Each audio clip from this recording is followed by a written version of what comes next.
नमस्कार दोस्तों, मेरा नाम है ऋषभ अवस्थी। आचार्य ई लर्निंग में आप सभी का स्वागत है। दोस्तों, हमारी जो मैथ्स की है 3 क्लासेस हो चुकी हैं। उसमें हम लोगों ने करनी की परिभाषा और करनी के प्रश्नों को हल करा था। आज जो हमारी चौथी क्लास है वो घातांक की है। इसमें हम घातांक की परिभाषा, घातांक के नियम और उससे संबंधित कुछ प्रश्नों को हल करेंगे। तो सबसे पहले देखते हैं कि घातांक की जो परिभाषा होती है वो क्या होती है। तो यहाँ से देखते हैं, एक घातांक यह बताता है कि कितनी बार एक संख्या अपने आप से गुणा है।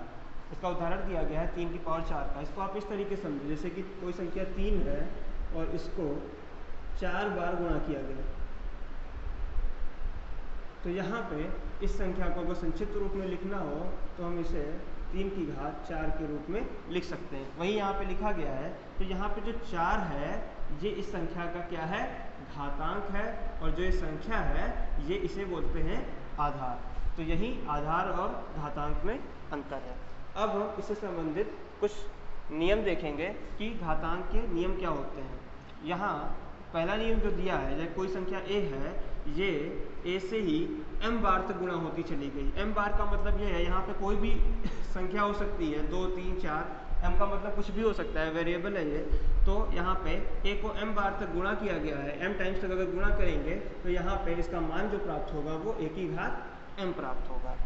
ऐसे ही जो दूसरा नियम है, वहाँ पे कोई संख्या a है, उसकी m घात और उसी संख्या a की n घात का अगर गुणा किया गया है। यहाँ पे हम देख रहे हैं दोनों के आधार समान हैं। जब दोनों संख्याओं के आधार समान होते हैं, उन पे घातें अलग अलग लगी होती हैं, तो उसी संख्या के ऊपर की घातें जो होती हैं वो जुड़ जाती हैं। तो यहाँ पे क्या हो जाएगा, a की घात m प्लस n।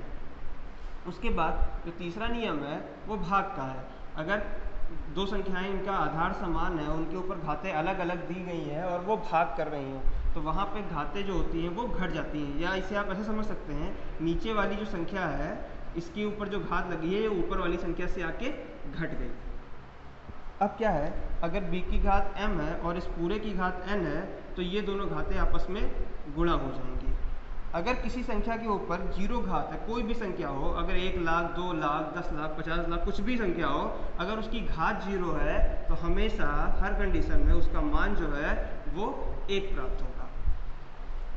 जो छठा नियम है इसका वो ये है, अगर कोई संख्या है, अगर उसकी घात जो है वो ऋणात्मक संख्या है, कोई भी ऋणात्मक संख्या है, तो वो संख्या 1 के अपॉन में आ जाएगी। जैसे a की पावर -n है तो ये 1 अपॉन a की पावर n हो जाएगा। कोई संख्या अगर उसकी घात भिन्न में है, जैसे कि यहाँ पे 1/n दिया है यहाँ पे, तो ये n जो है ये करणी चिन्ह के रूप में हो जाएगा। ये हमने करणी के नियमों में भी ये नियम बताया था। अब कोई संख्या जो है जिनके ऊपर की घातें समान है लेकिन आधार भिन्न भिन्न यहाँ पे दिख रहे हैं, तो ये तभी उसी कंडीशन में फॉलो होगा जब a और b बराबर होंगे अथवा m 0 होगा।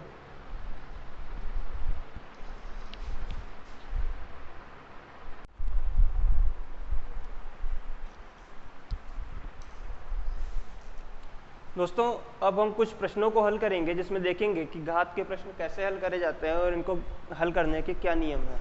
तो पहला प्रश्न है वो 3 की घात 4 है गुणे 3 की घात 4 गुणे 4 की घात 3 गुणे 5 की घात 2 अपॉन में है 6 की घात 2 गुणे 10 की घात 2 गुणे 15 की घात 2।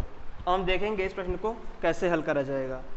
तो सिंपल चीज़ है, हम इसको क्या कर लेंगे, 3, 4 इनको सबको अभाज्य गुणनखंडों में बदल लेंगे। कैसे, देखिए 3 अपने आप में अभाज्य संख्या है तो इसको ऐसे ही लिखा रहने देंगे।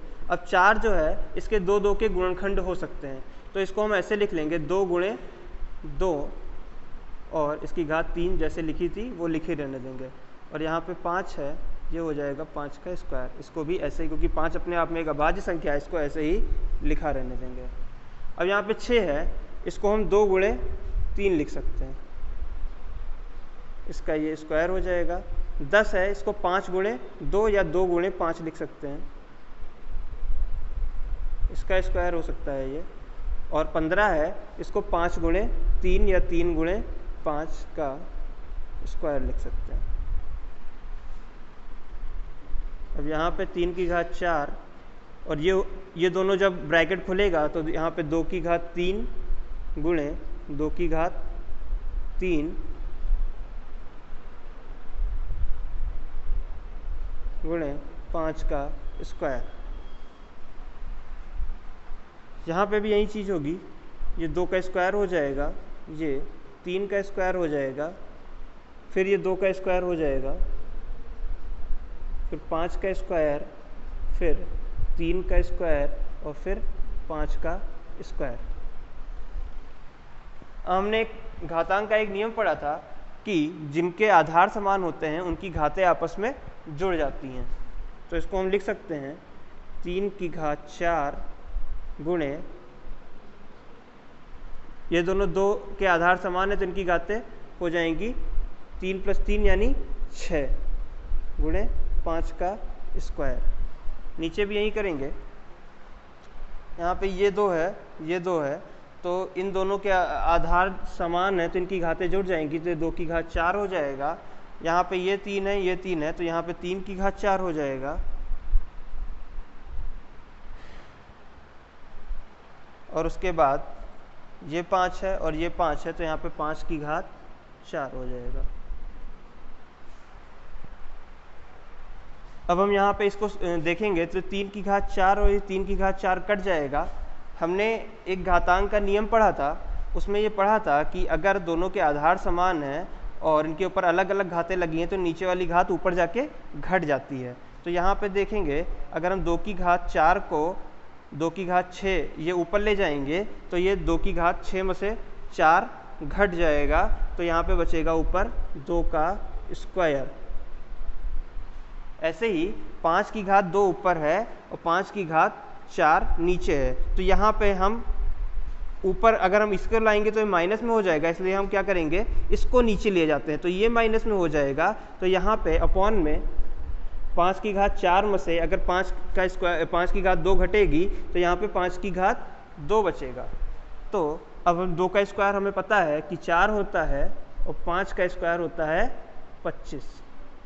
यही जो है इसका आंसर हो जाएगा, 4/25 इसका जो है वो आंसर आएगा। अब हम दूसरा प्रश्न देखेंगे कि यहाँ पे x की घात b - c है और इस पूरे की घात a है, गुणे x की घात c - a है और इस पूरे की घात b है, और यहाँ पे गुणे में x की घात a - b और इस पूरे की घात c है। अब इस प्रश्न को हम लोग हल करेंगे।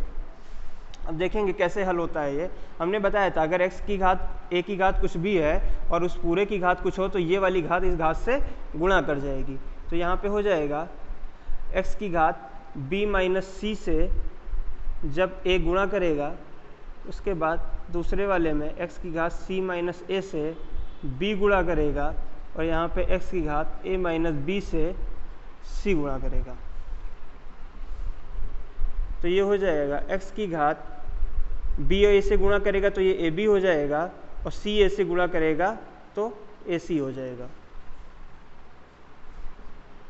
यहाँ पे x की घात c b से गुणा करेगा तो bc हो जाएगा, और a b से गुणा करेगा तो ab हो जाएगा।